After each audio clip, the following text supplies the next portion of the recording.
मैं स्टूडेंट हूँ, क्या मैं इन्वेस्टमेंट कर सकती हूँ? क्या इन्वेस्टमेंट करने के लिए बहुत सारे पैसे चाहिए? मैं कैसे इन्वेस्ट करना शुरू करूँ? मुझे तो कुछ पता नहीं है इन्वेस्टमेंट के बारे में। तो क्या आपके माइंड में भी ऐसे सारे क्वेश्चंस आते हैं? हाय, मैं हूं अंकिता और शुगल बीट पर आपका स्वागत है। आज मैं स्टूडेंट्स के लिए इन्वेस्टमेंट की बेसिक जानकारी दूंगी। मैं इस वीडियो में आपको म्यूचुअल फंड्स के बारे में और शेयर मार्केट के बारे में जानकारी दूंगी। तो पहले हम म्यूचुअल फंड्स के बारे में देखेंगे। तो जनरली देखा जाए तो म्यूचुअल फंड्स में शेयर मार्केट से थोड़ा सा कम रिस्क होता है। म्यूचुअल फंड्स का मतलब ये होता है कि कुछ एक्सपर्ट्स जो इन्वेस्टमेंट के बारे में जानते हैं वो अपनी एक टीम बनाते हैं और जब हम पर्टिकुलर म्यूचुअल फंड में इन्वेस्ट करते हैं तो वो जो एक्सपर्ट्स रहते हैं वो हमारे पैसे को शेयर मार्केट में इन्वेस्ट करते हैं। फिर जो वहाँ से प्रॉफिट आता है उसमें से थोड़े चार्जेस वो लेते हैं, फिर बाकी के प्रॉफिट्स हमें देते हैं। तो आसान भाषा में हम इन्वेस्टमेंट के एक्सपर्ट्स ने जो अपनी एक टीम बनाई होती है उसको म्यूचुअल फंड्स बोलते हैं। तो अब हम शेयर मार्केट के बारे में जानते हैं।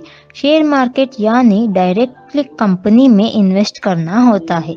म्यूचुअल फंड में एक्सपर्ट्स की टीम रहती है पर शेयर मार्केट में ऐसा नहीं होता है। यहाँ पर हमें डायरेक्टली कंपनी सेलेक्ट करनी होती है और इसमें इन्वेस्ट करना होता है। और इंडिया में दो शेयर मार्केट है, एक है एनएससी और एक है बीएससी। एनएससी मतलब नेशनल स्टॉक एक्सचेंज, बीएससी मतलब बॉम्बे स्टॉक एक्सचेंज। तो ये है दो मार्केट के नेम्स। कोई भी यहाँ से शेयर खरीद सकता है और बेच सकता है और अलग अलग कंपनी के शेयर्स भी खरीद सकते हैं। ऐसा नहीं है कि आप एक कंपनी के शेयर ही खरीद सकते हैं, आप दूसरे या फिर तीसरे या फिर अलग अलग कंपनी में भी इन्वेस्ट कर सकते हैं। पर आपको पैसों का ध्यान रखना होता है क्योंकि कुछ कंपनी के शेयर बहुत महंगे होते हैं और कुछ कंपनी के शेयर सस्ते होते हैं। फॉर एग्जाम्पल किसी एक कंपनी का एक शेयर का प्राइस 20 रुपये भी होते हैं और कुछ कंपनी के एक शेयर की प्राइस 5,000 तक भी होता है। और मैं एक बात ज़रूर बताऊंगी कि हर सस्ती शेयर अच्छी नहीं होती है और हर महंगी शेयर भी अच्छी नहीं होती है। ये डिपेंड करता है कंपनी के ऊपर, यानी कि आपको कंपनी के बारे में रिसर्च करना होता है। तो अब बात आती है कि आप कैसे रिसर्च करें कंपनी के बारे में। कैसे जाने कि आप जिस कंपनी में शेयर खरीद रहे हो या फिर जिस म्यूचुअल फंड में इन्वेस्ट कर रहे हो वो ठीक है या नहीं। तो मैं आपको बता देती हूँ कि ये सब एक दिन का काम नहीं है।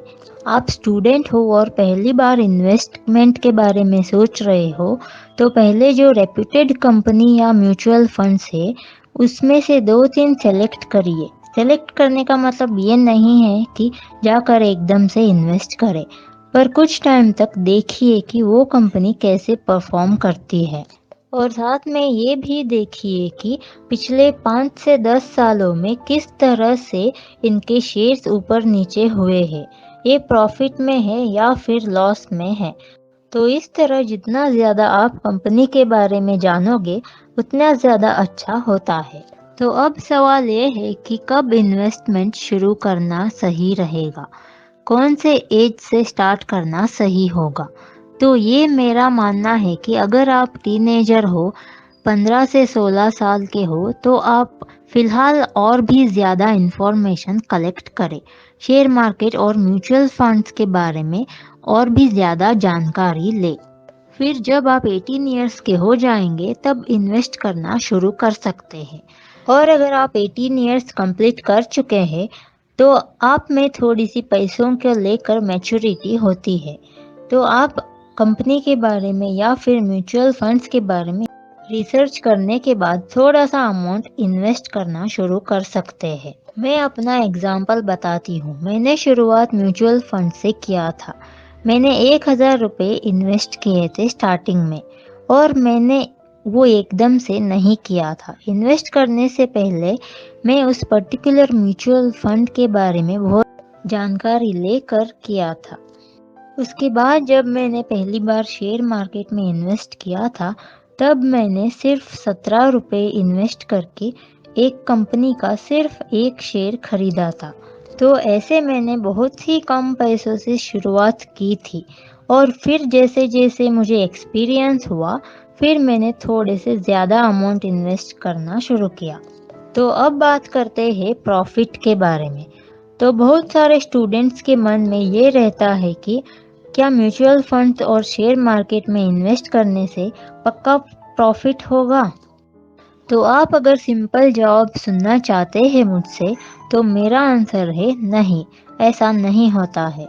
ये जो वर्ड्स होते हैं जैसे पक्का, गारंटी, ऐसे वर्ड्स म्यूचुअल फंड्स और शेयर मार्केट में यूज़ नहीं करना चाहिए, क्योंकि कोई भी इंसान, चाहे वो कितना भी बड़ा इन्वेस्टर हो, कितनी भी ज़्यादा फाइनेंस की नॉलेज हो, प्रॉफिट्स के बारे में 100% गारंटी कोई भी नहीं दे सकते, क्योंकि इन्वेस्टमेंट यानी कि रिस्क होता है और जहाँ पर रिस्क होता है वहाँ पर सिर्फ प्रॉफिट की गारंटी नहीं होती है। अगर कोई इंसान आपसे कहेगा कि आप इस शेयर को खरीद लो, आपको पक्का प्रॉफिट होगा, तो वो आपसे झूठ बोल रहा है। तो अब आपके मन में ये सवाल होगा कि तो इसका मतलब इन्वेस्टमेंट नहीं करनी चाहिए? तो मेरा जवाब ये है कि शुरुआत में आपको सारा पैसा इन्वेस्ट करना नहीं चाहिए, क्योंकि आपको एक्सपीरियंस नहीं है। तो छोटे छोटे स्टेप्स लीजिए। अगर आप बिना कुछ समझे यूं ही किसी भी म्यूचुअल फंड में या फिर किसी भी कंपनी के शेयर्स खरीदेंगे, तो आपके पैसे डूबने के चांसेस बहुत ज़्यादा होती है। और आप समझदारी से इन्वेस्ट करोगे तो आप सेविंग बैंक का जो इंटरेस्ट रेट होता है, उससे भी ज़्यादा परसेंट रिटर्न आप इन्वेस्टमेंट से कमा सकते हो। और मैं नई जानकारी के साथ नए वीडियो में नेक्स्ट वीक मिलती हूँ। आप इस चैनल को ज़रूर सब्सक्राइब करें और बेल आइकॉन पर भी क्लिक करें, ताकि जब भी मैं नई वीडियो अपलोड करूँ, आपको नोटिफिकेशन मिल सके। Thank you.